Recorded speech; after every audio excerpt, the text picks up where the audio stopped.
and the team of Kakatiya Sandbox for inviting us over to Nizamabad. It's always a pleasure, always, you know, uh, a memorable experience meeting with Raju, Desh, and the entire team, that inspired this wonderful facility being created here in Nizamabad, the Kakatiya Sandbox.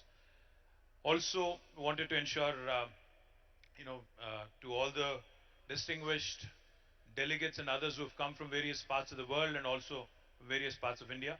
Welcome to Telangana, welcome to Nizamabad. Our Honorable Minister for Roads and Buildings, Shri Prashant Reddy, the District President of Nizamabad, Shri Jeevan Reddy, Honorable Chairman for RTC and MLA Nizamabad Rural, Shri Bajireddy Govardhan Garu, Honorable MLA Nizamabad Urban, Shri Ganesh Gupta Garu, Honorable MLA Bodhan, Sri Shakil Garu, Honorable Member of Raj Sabha, former Speaker, Sri K.R. Suresh Reddy Garu, Honorable MLC D. Rajeshwar Rao Garu, Honorable MLC Gangadhar Gaud Garu, Honorable ZP Chairman Vittal Rao Garu, Honorable MLA from Kodad, Sri Mallaya Yadav Garu, Honorable former MLC Sri Narsi Reddy Garu, Honorable DCCB Chairman Sri Bhaskar Reddy Garu, to all the distinguished, members who are also present in the audience, to the district administrators, officials, to my friends from media, a warm welcome to all of you. I love the theme of this event, development dialogue. I think a country like India, which has the largest population on the planet now, we just surpassed China. For those of you who are not aware, we just, I think, surpassed China last week or 10 days ago. We have the largest population on the planet now. We're the country with the largest population on the planet. Most importantly, this population, if you look at it, 50% of India is less than the age of 27.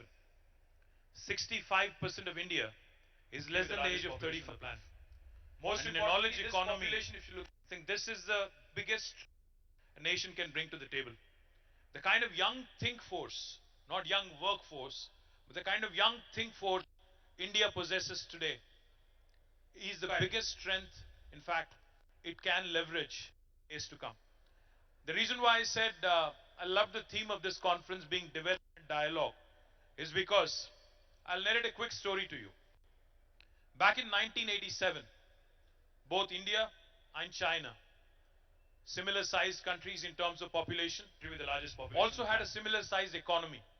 We had almost the same GDP if you look back in 1987. The reason why I said I love if you actually move forward to 36 years later, today China is the second largest economy in the world with $16 trillion of GDP size, whereas India is still languishing at $3 trillion with the dreams of a $5 trillion economy. What went wrong? Or what did China do right that India did not get right? In my humble opinion, I think China focused on ensuring that development becomes the principal conversation across the country, across the nation. Unfortunately, in India, I think very often politics takes center stage and economics unfortunately takes a back seat. Now, the reason why I said I love the theme of the conference here is because the conversation which always centers around development, especially for a third world country like India, for an emerging economy like India, will only ensure that the policy makers, the lawmakers, the legislators, the elected representatives, their focus should remain on the right things. For instance, in Telangana, under the dynamic leadership of our Honorable Chief Minister, Shri KCR Garu, we have focused on getting our basics right. Back in 2014, right about the time when Kakatiya Sandbox was formed, the state of Telangana also came into being on the 2nd of June 2014. When we started this journey in the new state, there were a lot of apprehensions, there were lots of doubts. In fact, we started our journey as a power deficit.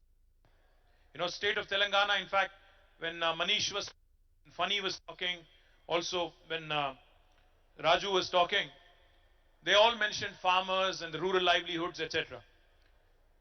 In Telangana, for those of you who are not familiar with this state, we had, to the formation of the state, we had 25 lakh plus, 2.5 million plus tube wells that have been sunk in by the farming community here. Billions and billions of dollars over a period of last few decades.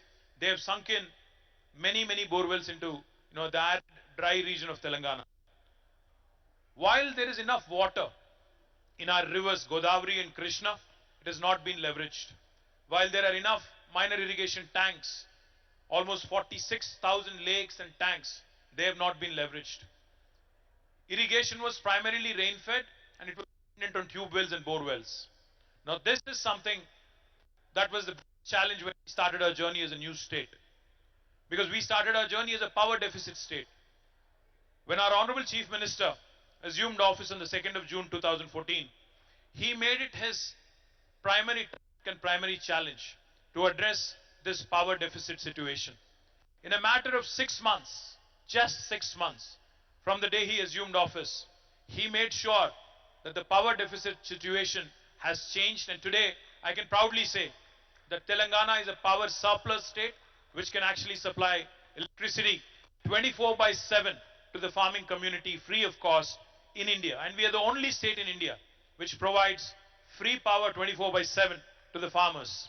We also produce and supply quality power to both domestic and also industry sector in our state. The reason why I'm mentioning this today is because in the last 8.5 years, numbers will tell you a story. The development dialogue that we're talking about today is already a work in progress in Telangana. When we started our journey, the per capita income of Telangana was 1,24,000 rupees. 124,000 rupees.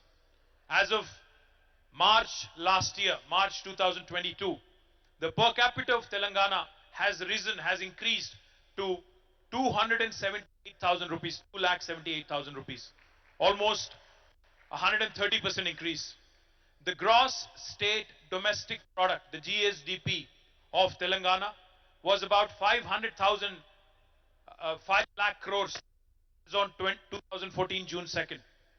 But as of last year, the GSDP of Telangana also has increased to 11.55 lakh crore, which is almost 1.15 million, 1.15 millions. The kind of increase in wealth, the kind of increase in per capita income that has happened in Telangana, just to give you one little statistic that will put things in perspective.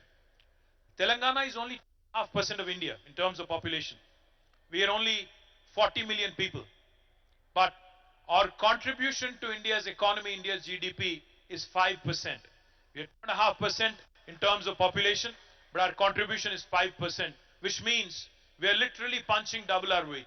We are a 50-kilo boxer fighting in 100-kilo categories, how I would like it to. And I would also like to add one more thing. Raju called Nizamabad a microcosm of India. And by extension, you call this room a microcosm of the world. I would only say one thing. Telangana is that state where the north of India meets the south of India. Telangana is that state where paratha meets dosa. Telangana is that state where biology meets technology. Telangana is that state where life sciences meets data sciences. Telangana is that state where Mangoverse meets Metaverse. And Telangana also is that state which is focused extensively on holistic integrated development. What do I mean by that? Our IT exports back in 2014 were 57,000 crores. As of last year, they have risen to 1,83,000 crores. Our agriculture activity has expanded by almost 6% in terms of our GSDP valuation. It has increased by 119% overall. For those of you who have a phone in your hand, let me indulge you for a second. Please pull out your phone for a second. Please pull out your phone. And please Google it for me. World's largest lift irrigation project. Let me repeat.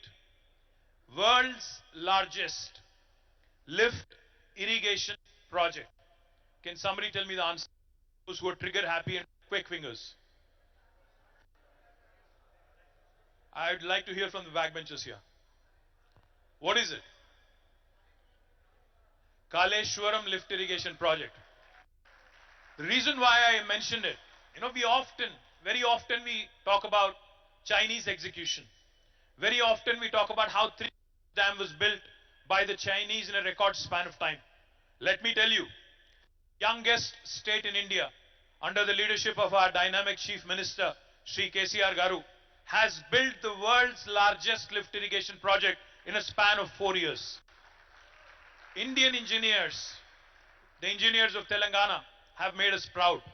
We have built this project which irrigates 45 lakh acres of land, which has also rejuvenated the Sri Ram Sagar project right in the Nizamabad, in the neck of the woods in Nizamabad. And most importantly, it also caters to industrial consumption, and it also supplies drinking water to the metro city of Hyderabad, which contributes significant portion of our GSDP.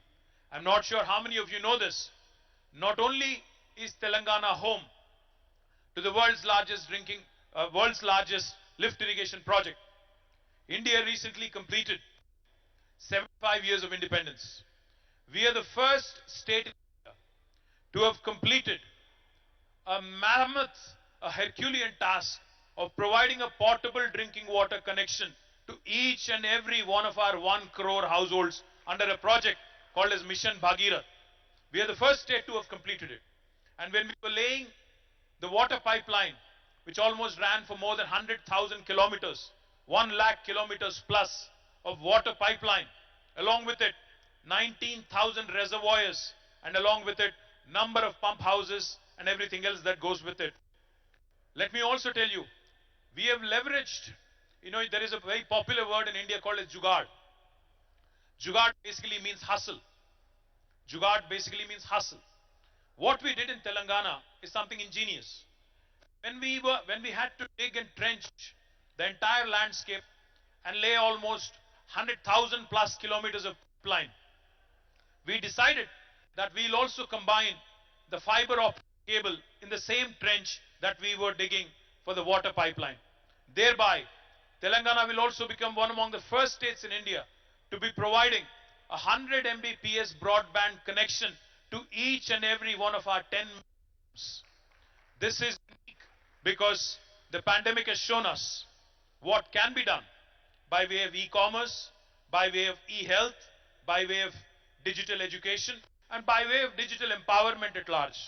So my humble request to those of you who are not familiar with the brilliant story of Telangana, that is the reason why I call my state the most successful startup of independent India in the last 75 years. I can narrate many more other fantastic achievements of the state, but I'll leave it at that because I know we're short on time and we already showed up late.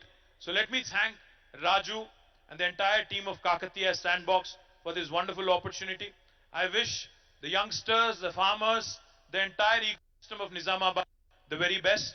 I'm coming back next month, Raju Anna. I'm coming back to inaugurate the IT hub here. I'll humbly request you and Desh to bring in more and more, because the pandemic has shown us it doesn't matter where you work from in the world. You could be in a village, you could be in a small town, you could be in a metro like Hyderabad or Bangalore. I think now in a digitally connected world, in a world where youngsters from tier 2 towns actually have more fire in their belly, we need to ensure that the rural innovators, the social innovation, the tier 2 town innovators from Nizamabad, Khammam, Nalgonda, Mehboob Nagar are all given ample opportunity and equal opportunity to ensure we create a level playing field. So I thank you for this opportunity. I thank all of you, in fact, for giving me this opportunity. And I once again welcome Desh and Raju back onto the dais. Coming. Thank you. Thank you so much. Thank you, sir. Request you to have a seat because we're going to have a fireside chat as well. Now, there are very few people in the country who can spontaneously captivate an audience, and then we have one household which has 2 of them. So all of us know who I'm talking about.